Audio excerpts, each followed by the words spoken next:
Bismillahirrahmanirrahim. Assalamualaikum warahmatullahi wabarakatuh. Alhamdulillahi wa kafa, wassalatu wassalamu ala al-habibil mustafa wa ala alihi wa ashabihi ahli tuqa wal wafa. Subhanaka la ilma lana illa ma 'allamtana innaka antal alimul hakim. Rabbi shrah li sadri wa yassir li amri wahlul 'uqdatam min lisani yafqahu qawli. Perkenalkan, saya Nur Aulia. Sebelumnya saya berharap teman-teman video saya ini tidak dijadikan sebagai rujukan pembelajaran, tapi adapun pelajaran yang bisa kita ambil dari video saya ini semoga dapat bermanfaat. Ini alhamdulillah pada kesempatan kali ini kita akan membahas tentang Ijazul Quran, salah satu materi dari Ulumul Quran atau ilmu Al-Quran. Sebagaimana yang kita ketahui bahwa Al-Quran adalah kitab wahyu dan juga firman Allah yang dimana di dalamnya penuh dengan petunjuk, hidayah, dan berbagai macam keilmuan, juga berbagai kabar-kabar berita tentang perkara yang gaib, juga perkara yang syahadah atau empiris, mana itu semua menunjukkan bahwa Al-Quran adalah mukjizat yang kekal dan abadi sepanjang masa. Nah, inilah kemudian yang akan kita bahas ke depan tentang ijaz Al-Quran atau kemukjizatan dalam Al-Quran. Baik, kita masuk pada pengertian Ijazul Quran dari segi bahasa dan juga dari segi istilah.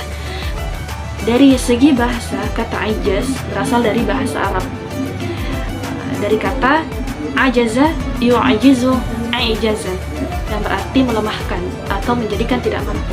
Nah, sedangkan secara istilah, Ijazul Quran adalah kemampuan Al-Quran dalam melemahkan manusia dan jin untuk menandingi ataupun membuat sesuatu yang serupa dengan Al-Quran, baik dari segi bahasa, isi, hukum, maupun dari segi kandungannya.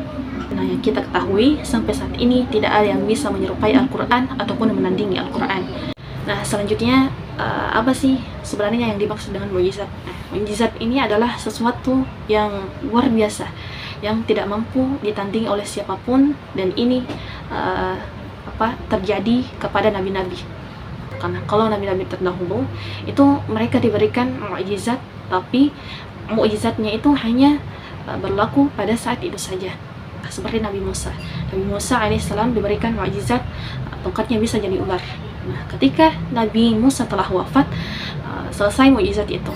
Kemudian Nabi Isa alaihissalam diberikan mukjizat, diizinkan oleh Allah Subhanahu wa taala untuk bisa menghidupkan orang mati, kemudian bisa menyembuhkan orang-orang sakit. Nah, ketika Nabi Isa diangkat, maka mukjizat itu selesai. Dan Nabi Sulaiman diberikan mukjizat untuk bisa berbicara dengan binatang. Nah, ketika Nabi Sulaiman wafat, maka selesai mukjizat itu. Nah, berbeda dengan Nabi Muhammad SAW yang diberikan mukjizat yaitu Al-Quran, di mana Al-Quran masih tetap ada sampai saat ini, dan juga kemujizatannya masih ada sampai saat ini. Selanjutnya, tahapan tantangan Al-Quran.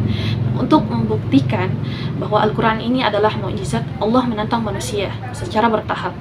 Tahap pertama yaitu menandingi seluruh Al-Quran. Nah, pada saat itu orang-orang Quraisy menolak Al-Quran, kemudian mengatakan Al-Quran hanyalah karangan manusia.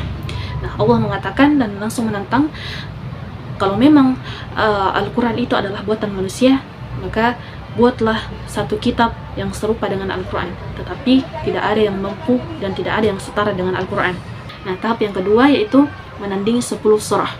Karena orang-orang Quraisy pada saat itu tidak mampu menandingi seluruh Al-Quran, maka Allah menurunkan tantangannya. Apa kata Allah? Kalau seluruh Al-Quran terlalu berat, maka buat 10 surah saja yang mirip dengan Al-Quran. Tapi tidak ada yang mampu. Bahkan orang Arab pada saat itu yang terkenal sebagai penyair yang terbaik pada saat itu tidak mampu membuat 10 surah yang mirip dengan Al-Quran. Kemudian tahap ketiga yaitu menandingi 1 surah saja. Pada tahap ini Allah sudah sangat meringankan tantangannya. Allah seakan berkata, tidak perlu 1 kitab, tidak perlu 10 surah, buat 1 surah saja, bahkan yang paling pendek. Namun tidak ada yang bisa membuat satu surah saja yang mirip dengan Al-Quran. Nah, inilah yang menunjukkan bahwa Al-Quran benar-benar di luar dari kemampuan makhluk. Kemudian kita masuk pada aspek-aspek ijazul Quran. Yang pertama, ijaz bahasa dan sastra. Bahasanya indah dan tidak bisa ditiru oleh manusia manapun. Kemudian yang kedua, ijaz ilmiah. Isinya selaras dengan fakta-fakta ilmiah. Kemudian yang ketiga, ijaz hukum.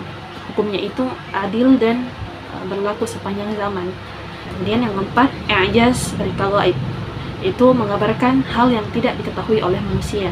5, i'jaz pengaruh jiwa, yaitu menenangkan hati dan mengubah perilaku. Selanjutnya, apa sih hikmah dan tujuan dari adanya i'jazul Quran? Itu menjadi bukti kebenaran Nabi Muhammad SAW untuk menguatkan keimanan manusia. Kemudian menjadi hujjah bagi seluruh umat manusia untuk menunjukkan bahwa Al-Quran adalah wahyu Allah, bukan buatan manusia. Wallahu a'lam bishawab. Hanya ini yang bisa saya sampaikan.